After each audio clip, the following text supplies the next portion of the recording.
উপদেষ্টা পরিষদে থাকে তাহলে এই উপদেষ্টাদের অধিকাংশই কিন্তু এনসিপিকে সাপোর্ট করবে। স্বয়ং প্রধান উপদেষ্টা নিজে বলেছে যে ছাত্রদের একটি দল গঠন করা দরকার, যেখানে প্রেস সচিব নিজে বলে নাহিদ ইসলাম আগামীতে প্রধানমন্ত্রী হতে পারে। তো সেই জায়গায় আগামীতে প্রধানমন্ত্রী নাহিদ ইসলামকে বানানো এবং এনসিপিকে ক্ষমতা আনার জন্য যে সরকার কাজ করছে না তার নিশ্চয় মানে এনসিপির পিতা কে আসলে পিতা কে সেটা মনে হয় হান্নান মাসুদ ভালো বলতে পারবে। এই প্রশ্ন আমাকে না করে তাকে করাই বেটার। দেখেন, যখন হান্নান মাসুদ জামাত নেতার বা জামাত ব্যবসায়ী তিনি গাড়ি সার্ভিস পান তখন তারা আসলে জামাতের মুখপাত্র হন না।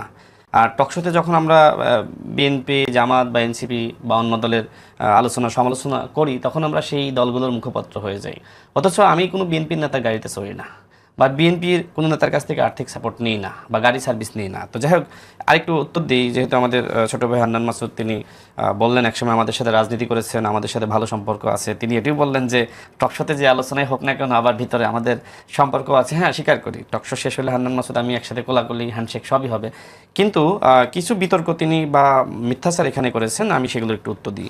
তিনি বলেছেন যে গণ অধিকার পরিষদ তারা চেয়েছে আমরা এক হই, এটা মিথ্যা। যখন নুরুল হক নূর হামলার শিকার হলো তখন এনসিপি নেতৃবৃন্দ তারা নুরুল হক নূরকে দেখতে গিয়েছেন এবং সেখানে উভয় পার্টি একসাথে আলোচনা করেছে। যে এদিকে আমরা দেখেছি যে হান্নান মাসুদের উপর বিভিন্ন জায়গায় অঘটন ঘটেছে, হামলার শিকার হয়েছে। এমনকি আমরা দেখেছি যে হাসনাত আবদুল্লাহর গাড়িতে হামলা হয়েছে, সার্জিসের গাড়িতে এ ধরনের হামলা হয়েছে, এমনকি গোপালগঞ্জে তারা আক্রান্ত হয়েছে। এদিকে আবার আমরাও আক্রান্ত হচ্ছি, মানে নুরুল হক নূর, আমি বা আমাদের অন্যান্য সহযোদ্ধারা। তো সেই জায়গা থেকে উভয় পার্টির সাথে যেহেতু আসলে আমরা একসাথে দীর্ঘ সময় আন্দোলন করেছি, কোটা সংস্কার আন্দোলন করেছি, ডাকসু নির্বাচন করেছি, এই জন্য সম্পর্ক জায়গা থেকে উভয়ের মধ্যে আলোচনা হয়েছে যে আমরা এক হয়ে কাজ করা ভালো, আলাদা থেকে থেকে তো মার খাচ্ছি, একসাথে হলে আমরা শক্তি হব। এরপর তিনি বললেন যে আমাদের দল আমরা বিলুপ্ত ঘোষণা করে আমরা এনসিপিতে যোগদান করতে চেয়েছি, মানে যুক্ত হতে চেয়েছি। এটাও তিনি মিথ্যাচার করেছেন। দেখেন, এনসিপির সাথে গণ অধিকার পরিষদের যে বৈঠকটা হয় সেই বৈঠকে আমি নিজে উপস্থিত ছিলাম এবং সেখানে নাহিদ ইসলাম, আক্তার হোসেন থেকে শুরু করে তাদের শীর্ষ পর্যায়ে সবাই ছিল এবং আমাদের শীর্ষ পর্যায়ে আমরা সবাই ছিলাম, নুরুল হক নূর থেকে শুরু করে আমরা।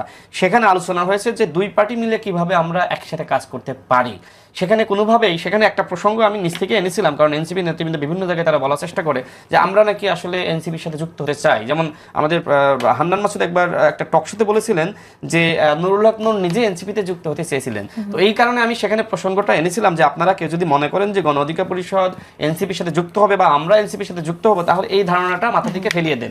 বরং আমরা উভয় পার্টি এক হয়ে কিভাবে একটি নিউ পার্টি আকারে আমরা কাজ করতে পারি সেটি নিয়ে আমরা আলোচনা করতে পারি। এরপরে তিনি আরেকটি কথা বললেন যে তাদের সাথে আমাদের জোট করার ব্যাপারে আলোচনা হচ্ছে না। এনসিপির সাথে আমাদের কোনো রাজনৈতিক জোট করার ব্যাপারে ন্যূনতম আলোচনা হয়নি, বরং তাদের সাথে একীভূত হওয়া, ওয়ান পার্টি হওয়া, একসাথে কাজ করা বা বড় দল হওয়া, এই বিষয়গুলো নিয়ে আলোচনা হয়েছে। এর আলোচনা হওয়ার পিছনে অনেকগুলো ব্যাকগ্রাউন্ড আছে। মূল কারণটা হলো 2018 সালের কোটা সংস্কার আন্দোলনকে কেন্দ্র করে আক্তার হোসেন, আমি, নুরুল হক নূর, এরপরে আপনার তাদের সাথে ম্যাক্সিমাম যারা নেতৃবৃন্দ আছে, ওই আন্দোলনকে কেন্দ্র করে আমাদের উত্থান। 2023 সাল পর্যন্ত আমরা একসাথে রাজনীতি করেছি এবং রাজনীতির বাইরেও আমাদের ভিতরে ব্যক্তিগত সম্পর্ক আছে। যারা ছাত্র উপদেষ্টা তাদের সাথে আমাদের যোগাযোগ, তাদের যোগাযোগ, অর্থাৎ সব মিলে আমাদের ভিতরে একটা ভ্রাতৃত্ব জায়গা আছে, যেটা হান্নান মাসুদ বলেছে এইটা সত্য। বাট বাকি যে কথাগুলো তিনি বললেন এইগুলো আসলে আপনার মানে আপত্তিকর। আমি আসলে আমি আরেকটু উপদেষ্টাদের নিয়ে বলতে চেয়েছিলাম, সেটা একটু বলি। শুধু বিতর্ক সৃষ্টি করা বা কাউন্টার করলে এটা দর্শক ভালোভাবে নেবে না।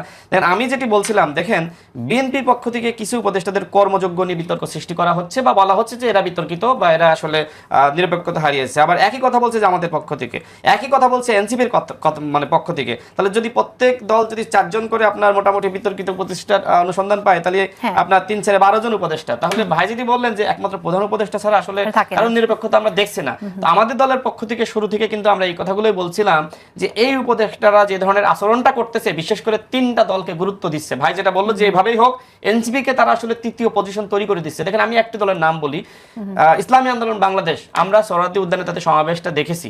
তাদের সমাবেশে যে লোক হয়েছে তার 10 ভাগের 1 ভাগ লোকও কিন্তু এনসিপি সমাবেশে হয় না। তারপরেও তারা কিন্তু 4 নম্বর দল হতে পারতেছে না, মানে এনসিপির পরের অবস্থান নিতে পারছে না। আমরা দেখছি যে এনসিপির পক্ষ থেকে যে নেতৃবৃন্দ যায় তারা বয়সে অনেক ইয়াং, মনে করেন হান্নান মাসুদ। এই হান্নান মাসুদ যখন ঐক্যমত কমিশনের বৈঠকে যায় বা প্রধান উপদেষ্টা বৈঠকে যায়, মাহমুদুর রহমান মান্না ভাই, জুনায়েদ সাকিব ভাইদের থেকেও তাকে বেশি গুরুত্ব দেওয়া হয়। তাহলে বুঝতেছেন এই সরকার কিভাবে নিরপেক্ষতা হারিয়েছে। এই জন্য আমার মন্তব্য হলো যে এই সরকারের অধীনে আসলে সুষ্ঠু নির্বাচন সম্ভবপর নয়। এই সরকারের উপদেষ্টাদের মধ্যে স্বজন প্রীতিমূলক আচরণ রয়েছে। এই সরকারের উপদেষ্টারা কোন দলকে 3 নম্বর পজিশনে দিচ্ছে, কোন দলকে জাতিসংঘ নিয়ে যাচ্ছে। আপনি কি বলতে চান তাহলে যে এই সরকার নিরপেক্ষ নির্বাচন দিতে পারবে না? না, এই সরকার আসলে নিরপেক্ষতা হারিয়েছে। তো সেই জায়গায় আমার কাছে মনে হয় যে যে কিছু উপদেষ্টাকে এই জায়গা থেকে বাদ দিতে হবে। আমরা দুই একজন উপদেষ্টার নামই আমি এর আগে বিভিন্ন সময় বলেছি, আজকে বলতে চাই না, ঠিক আছে, বাট এই উপদেষ্টারা, এই যে যারা এখন পূর্ণাঙ্গ প্যানেল রয়েছে, এই পূর্ণাঙ্গ প্যানেল যদি এই উপদেষ্টা পরিষদে থাকে, তাহলে এই উপদেষ্টাদের অধিকাংশই কিন্তু এনসিপি কে সাপোর্ট করবে। স্বয়ং প্রধান উপদেষ্টা নিজে বলেছে যে ছাত্রদের একটি দল গঠন করা দরকার, যেখানে প্রেস সচিব নিজে বলে নাহিদ ইসলাম আগামীতে প্রধানমন্ত্রী হতে পারে। তো সেই জায়গায় আগামীতে প্রধানমন্ত্রী নাহিদ ইসলামকে বানানো এবং এনসিপি কে ক্ষমতা আনার জন্য যে সরকার কাজ করছে